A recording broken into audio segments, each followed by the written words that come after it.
Hi everyone, welcome to the April 9th edition of the TimeformUS Forecast. I'm David Aragon, and I'll be joined in just a moment by my co-host Craig Milkowski. This week on the podcast, the focus is on those final two Kentucky Derby preps as the Derby Trail winds down.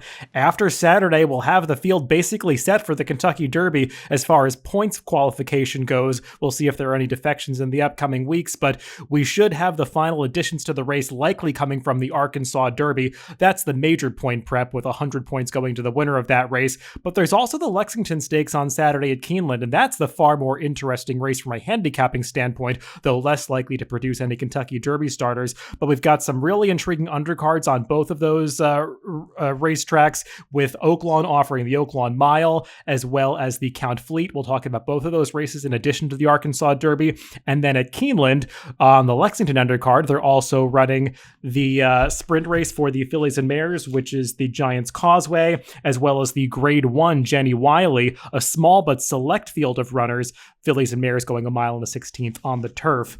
But Craig, the focus is on those two Kentucky Derby preps. The Arkansas Derby probably not so interesting from a handicapping standpoint, but I think the Lexington is a really fascinating race. Yeah, I think that's one of the better betting races on the cards. There's so many different directions you could go, a lot of different angles you could play in there. So, yeah, that's one of the favorites. And I'm glad to see it because a couple of the races came up unusually disappointing for Keeneland. We usually get pretty much always big fields for their stakes races, but the Lexington certainly didn't disappoint. Well, we'll get to Keeneland in a little bit, but let's start things off in Arkansas at Oaklawn with three races, all stakes from that card. We're going to begin with race 9. That is the Oaklawn Mile, going 1 mile on the main track there. And we've got a pretty intriguing field of runners with a lot of the quality drawn towards the center of the pack, beginning with the number 6, By My Standards, who's the slight favorite on the morning line. Now, no doubt, By My Standards is the classiest horse in this race, having won the Grade 2 Ali Sheba last year, finished second in the Grade 1 Whitney, but he ended his 2020 campaign on a bit of a sour note, so I think there are some questions about what kind of form he's in coming back off the layoff. Yeah, I would agree with that. I mean, it's a big field of 9. There's a fast pace predicted on the pace projector, and it's hard to argue with that when you look at the PPs just at a quick glance. You see horses like Wells Bayou and Blackberry Wine, who basically only have one way to go. And really, when you look through the entire field, there's no true closers in here. They're all horses that have some speed or at least good tactical speed. And I think that's a big problem for Blackberry Wine. He's a horse who's shown, not for Blackberry Wine, for By My Standards. He's actually shown dead last by quite a bit on the pace projector. And he's a horse who he can't run that way. We've seen him try in a couple of his bigger efforts, and he just gave it up through the lane in the Clark and the Classic last year.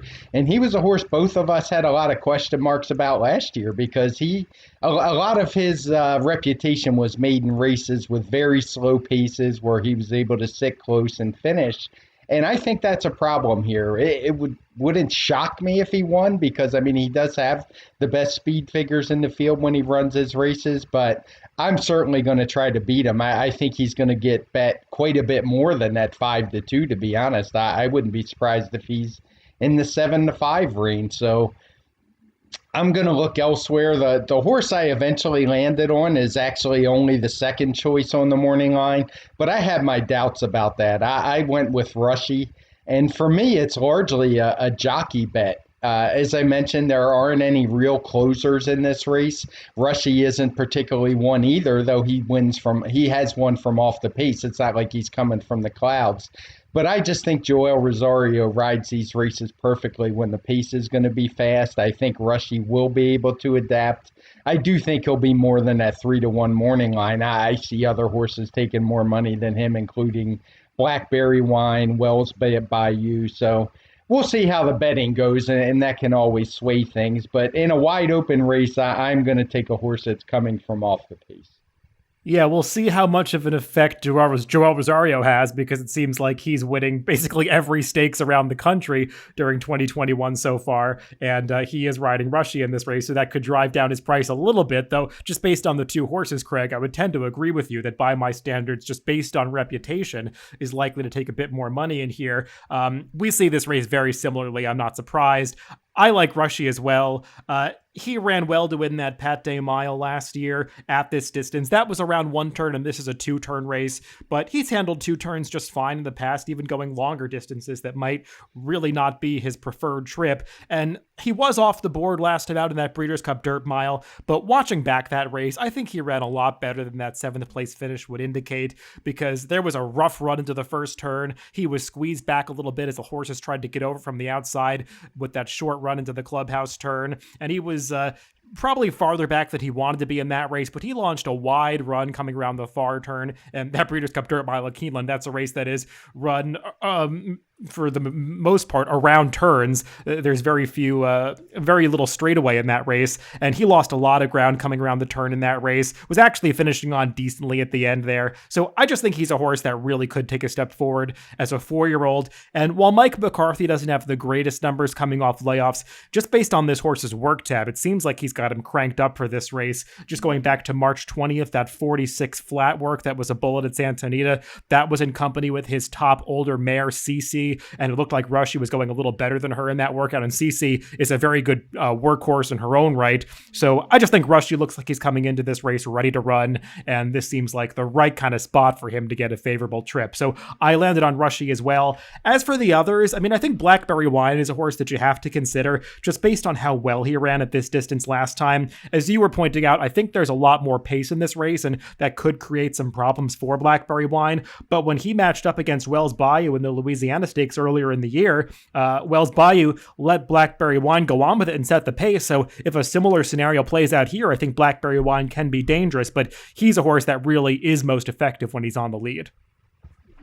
Yeah, and he would be my second pick in here. If he was 5-1 morning line, I might even consider him. I don't think there was anything fluky about that big 125 speed figure he ran last time at this same distance and course, so no problem with him at all. I just think it's a race I have to take a shot against by my standards, because I seem to always be against this horse because of all the great trips he got last year, and in the end, I just don't think he's really up against it, because I think the pace projector nails it. I don't know if he'll be dead last as we show, but I just think it shows it's a real problem for him that he could find himself in mid-pack, and it's just not what he likes to do.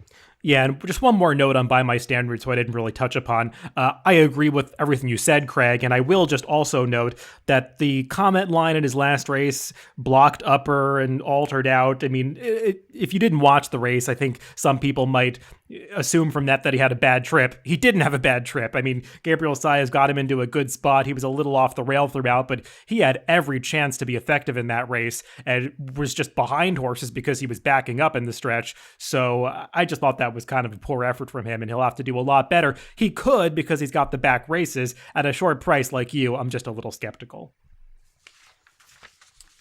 Moving on to the 11th race at Oaklawn, that is the Grade 3 Count Fleet Sprint Handicap, and we've got a rematch of the Hot Springs, as well as a rematch of the Breeders' Cup Sprint. Actually, the 1, 2, 4 finishers from last year's Breeders' Cup Sprint are all in this race, but the two main players are obviously the horses that rounded out the exacta in both of those races. Those are last year's Sprint champion Whitmore, as well as CZ Rocket, who turned the tables on him last time in the Hot Springs, and we're going to see what kind of trips each of them work out here, because there is plenty of pace in this race, and both of these horses are proficient coming from off the pace. Last time Whitmore made the first move and got the jump on CZ Rock, and it turned out that was just a race where the last move was the most successful. I wonder if the same thing will play out this time, because CZ Rocket just does seem like a naturally faster horse than Whitmore.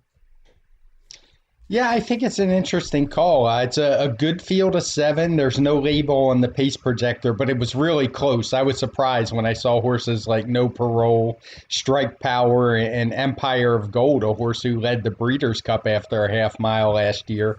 But it just barely missed. So I think the pace is going to be solid. And unfortunately, or depending how you look at it, but as a bettor, unfortunately, it sets it up for the two favorites pretty clearly in Whitmore and CZ Rocket. I think it's their race to lose, and it's just going to come down to which of the two you like.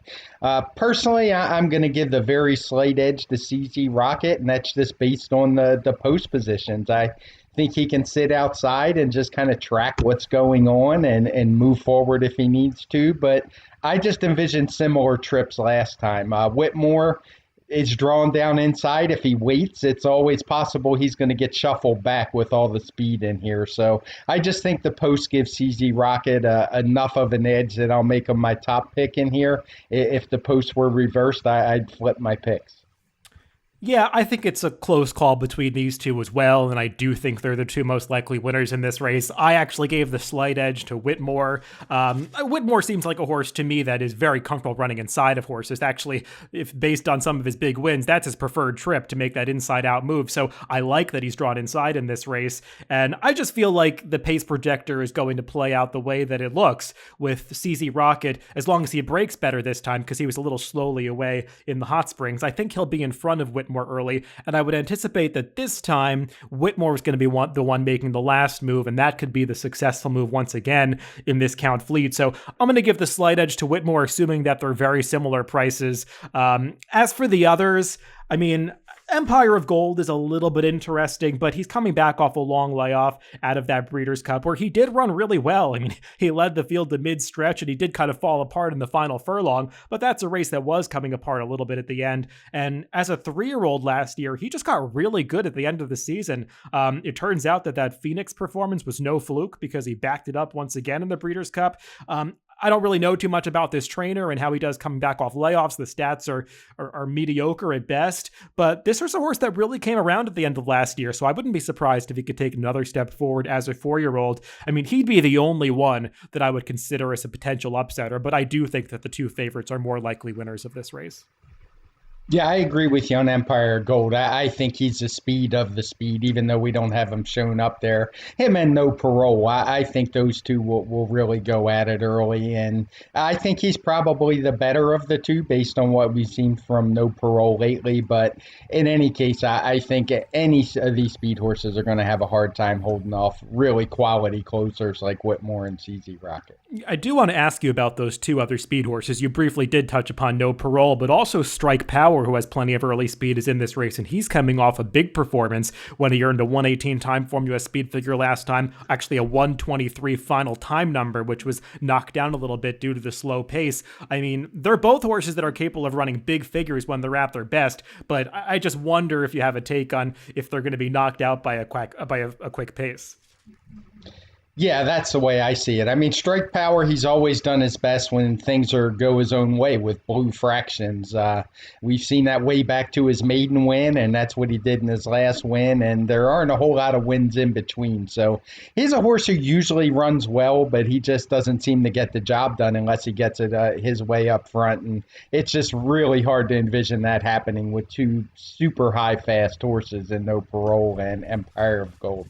Yeah, I have very similar feelings about them. I watched each of their victories this year. No Parole, who won a Delta Down Stakes race back in February, and Strike Power, who won that allowance race in March. And I think those are races that are much less impressive when you watch the replays than they might look on paper. Strike Power got a big figure for that last race, but I think some of the horses that raced in behind him just, they've regressed since then. Not saying the figure's wrong. I just don't think it was quite as strong a race as it appears. And No Parole, even though he won by 3 lengths as the 1-10 favorite at Delta Downs, I'd advise you watch that race if you like him here, because he had to work a lot harder than I would have liked to beat a vastly inferior field. So I just feel like maybe he's not the horse that he once was as a 3-year-old. So for both of us, it's the favorites in the Count Fleet.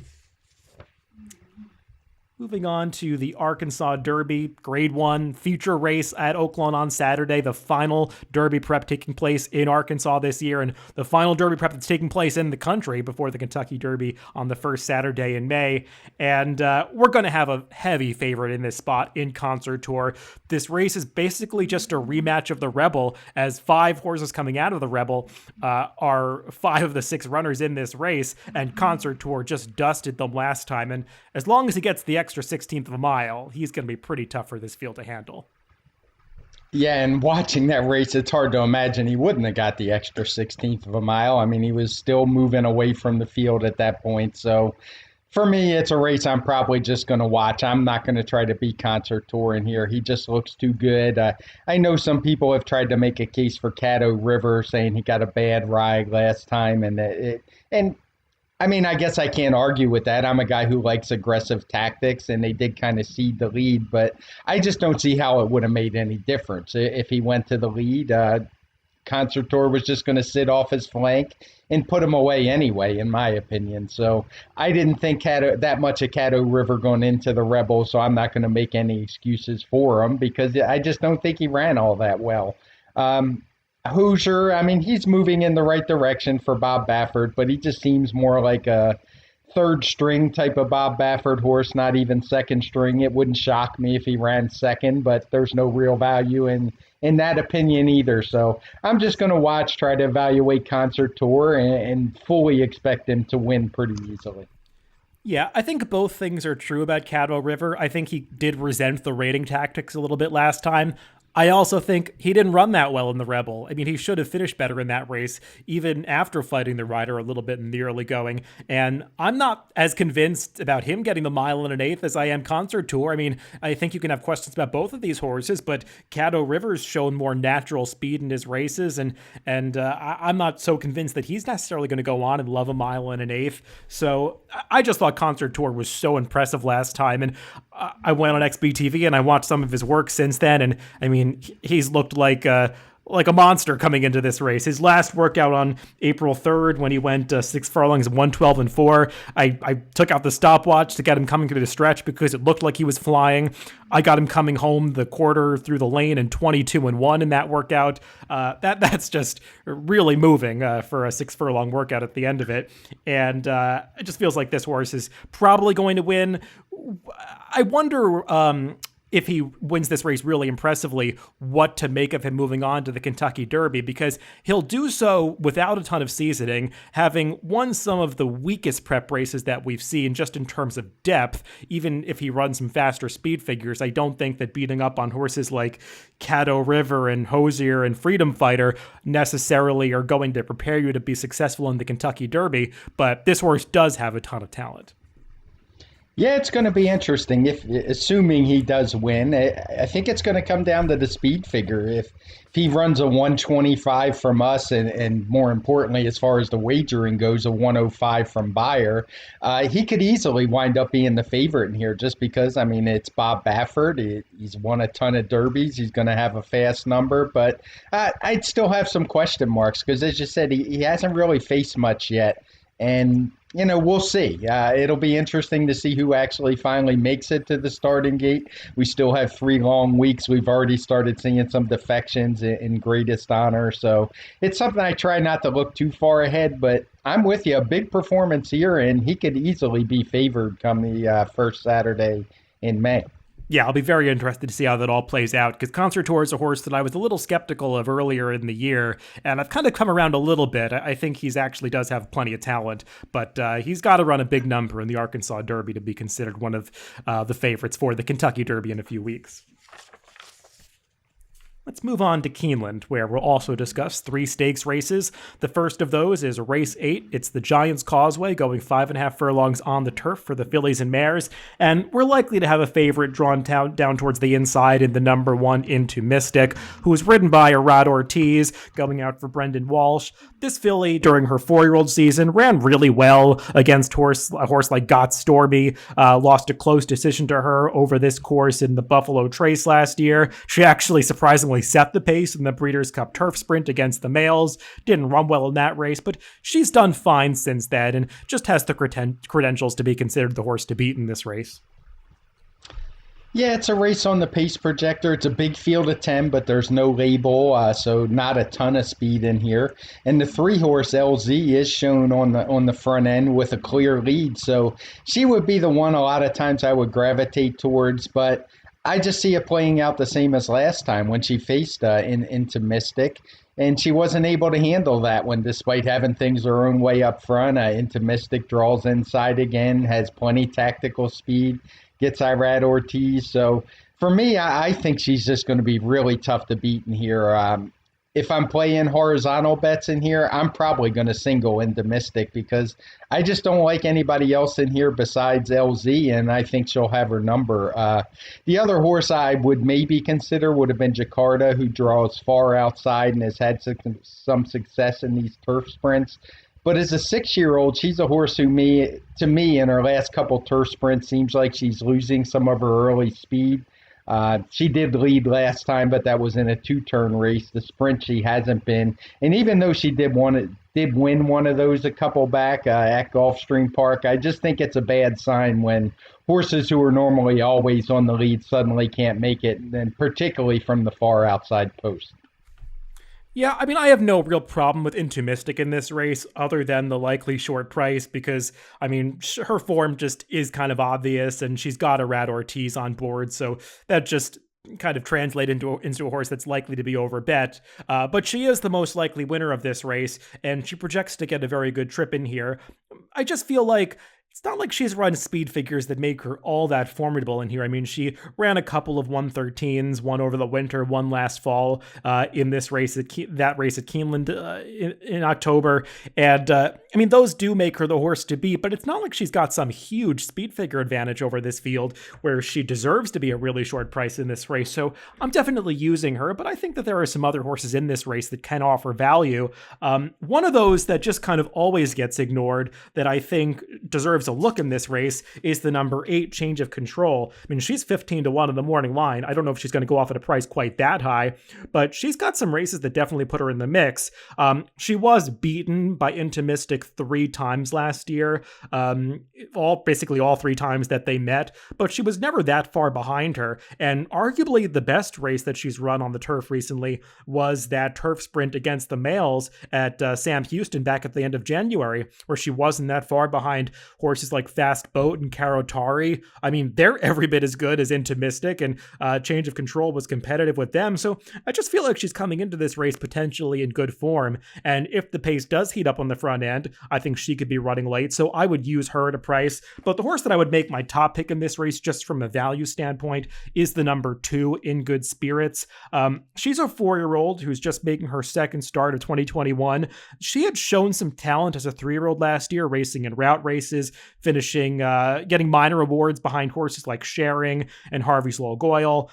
She was competitive in those races like the Regret and the Edgewood, but just couldn't quite get the distance, was fading at the end, going a mile and 1.125.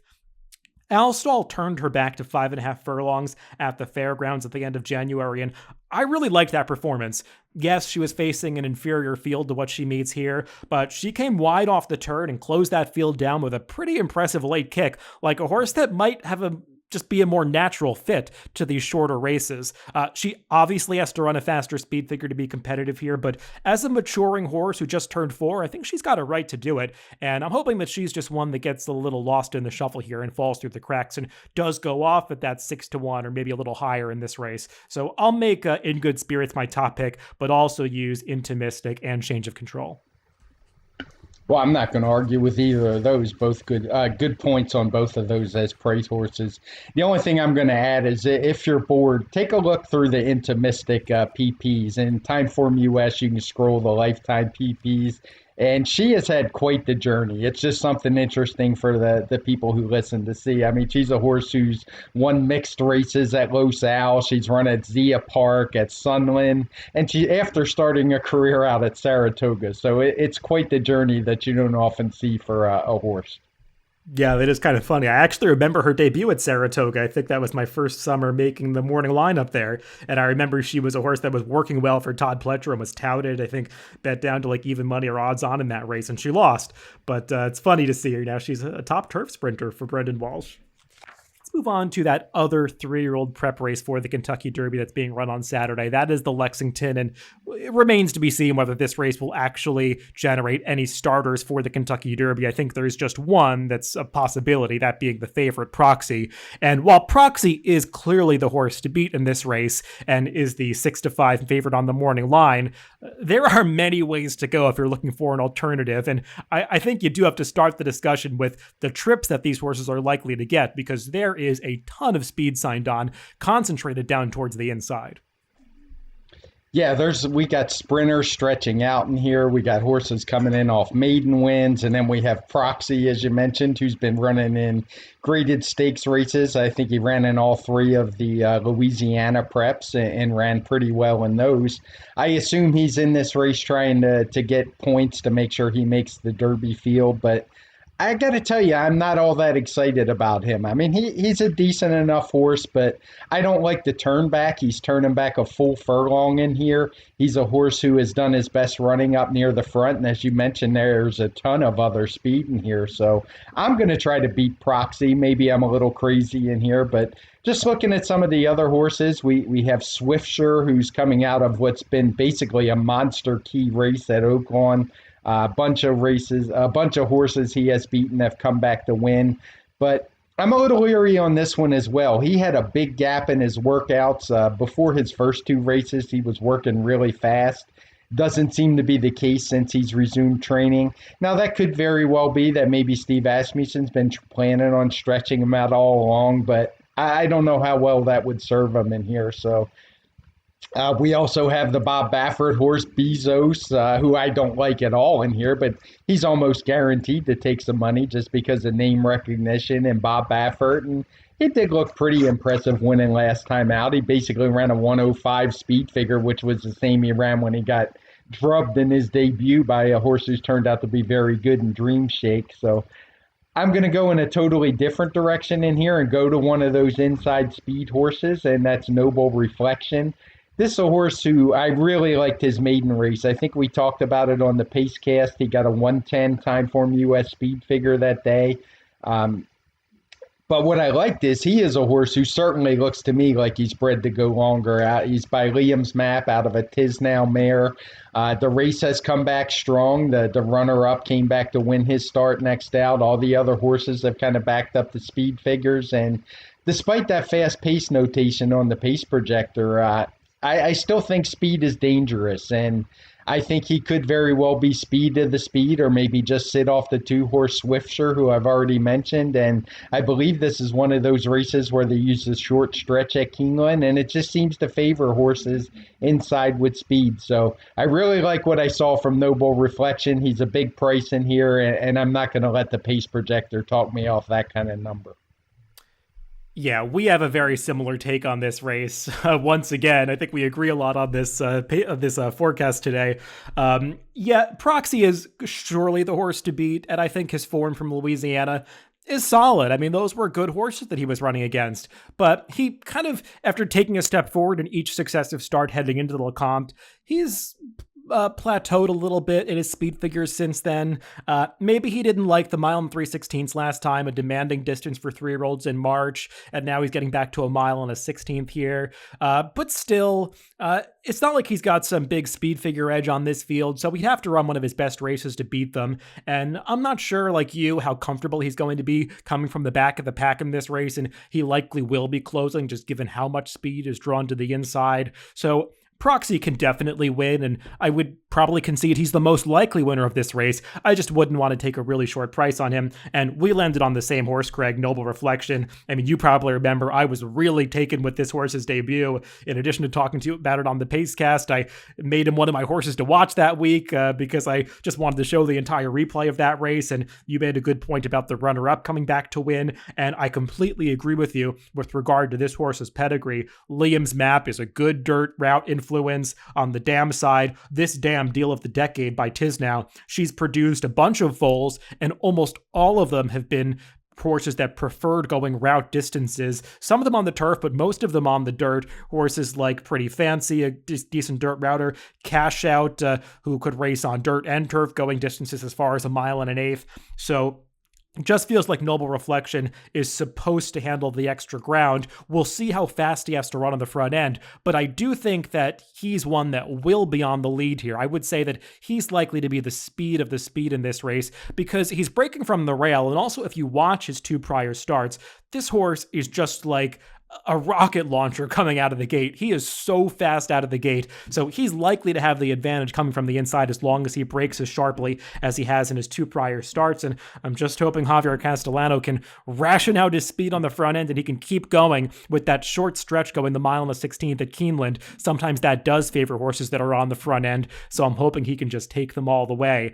As for the others in this race, Swiftsure, as you said, he's shown a lot of talent in his prior two starts, but I'm not quite as confident about him handling the extra ground as I am Noble Reflection. Swift Shore's dam side pedigree is a little more sprint oriented. I have no interest in Bezos. I've just never really gotten the hype on that horse. Hockey Dad, I think, has to be considered a little bit interesting because even though the big figure that he earned last time in the Jeff Ruby Stakes was earned on synthetic, he's really run well on every surface that he's tried so far, and he did improve stretching out in distance last time, so it could be that Hockey Dad is just a horse that's moving in the right direction in the spring of his 3-year-old season.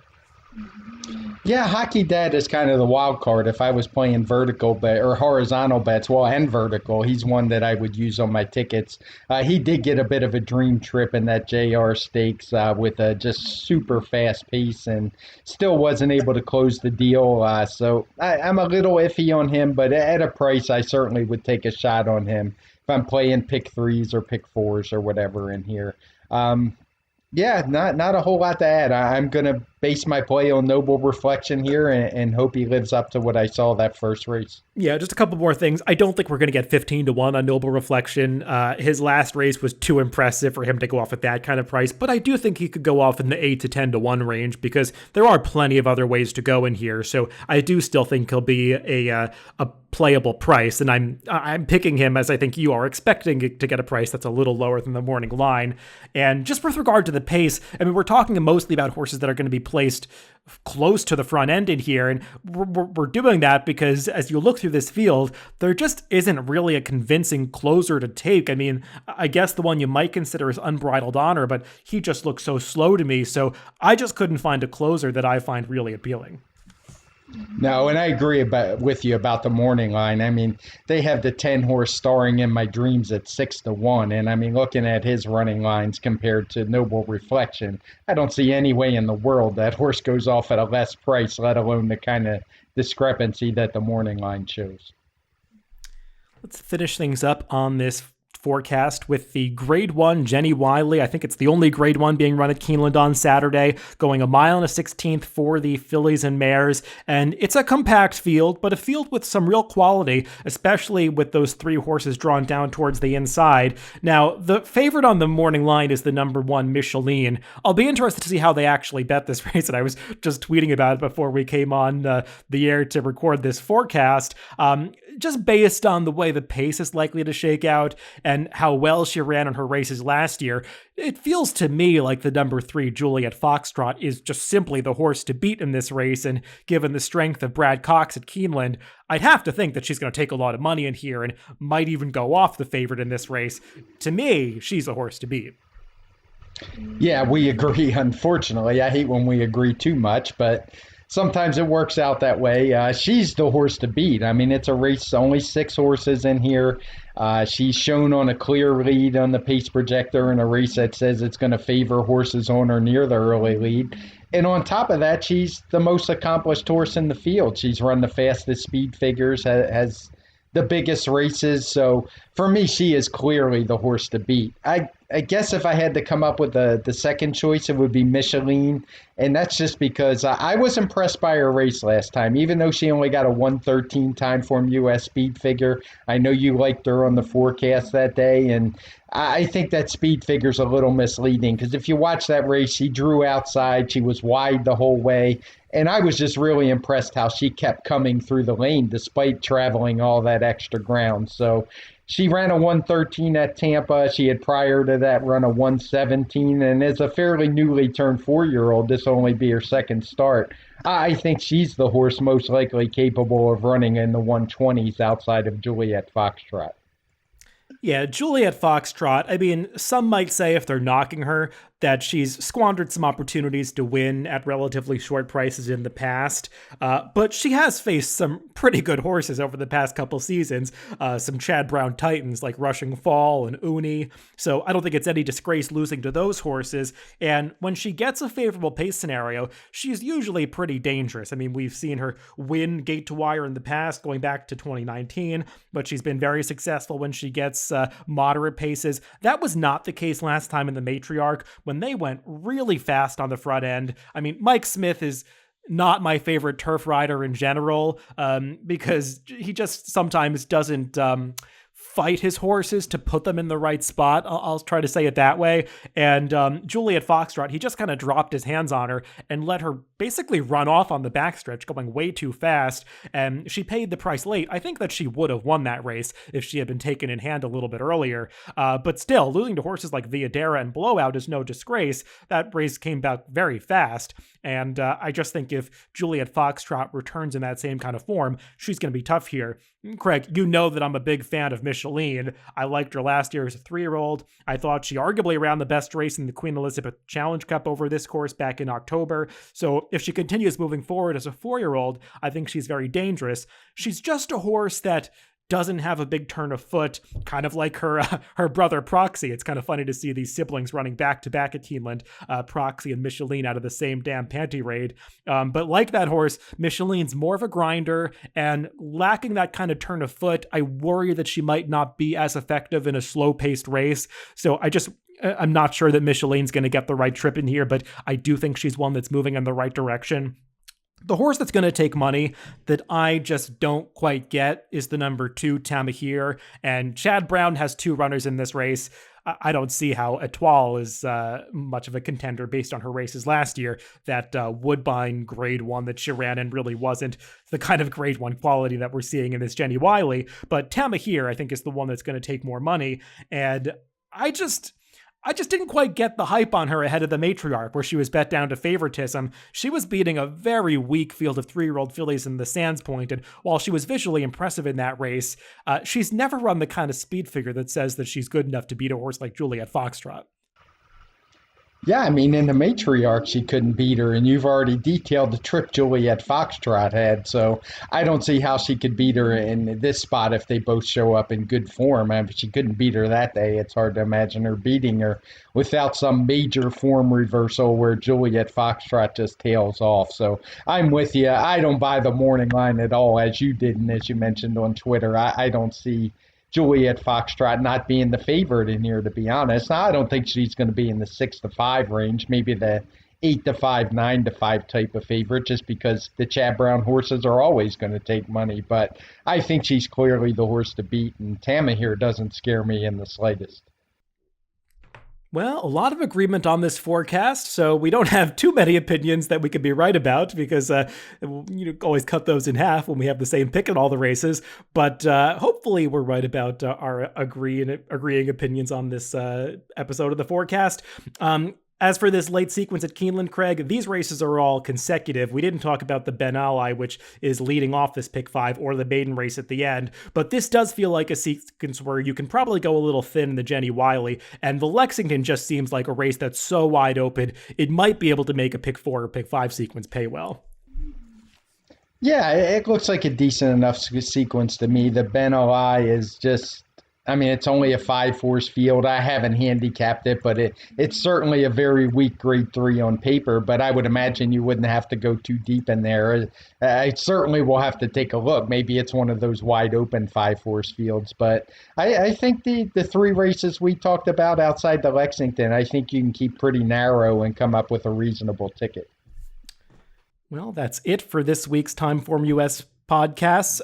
We will obviously recap all of the races that we talked about on this forecast on the Pacecast when we do that on Tuesday. And we'll have a discussion about how things have been sorted out on the Kentucky Derby Trail, because the point standings will be set by then, and we'll just have to see who commits to the race and if there are any defections between now and Kentucky Derby time in early May. But a lot to look forward to this weekend, and I'm sure Craig and I will both be watching those races on Saturday. Remember that you can always listen to us on DRF.com, Spotify, iTunes, YouTube, and SoundCloud. Wherever you get your podcasts, just make sure to subscribe to the Daily Racing Form channel. Thanks for tuning in this week, and make sure to catch the TimeformUS Pacecast on Tuesday.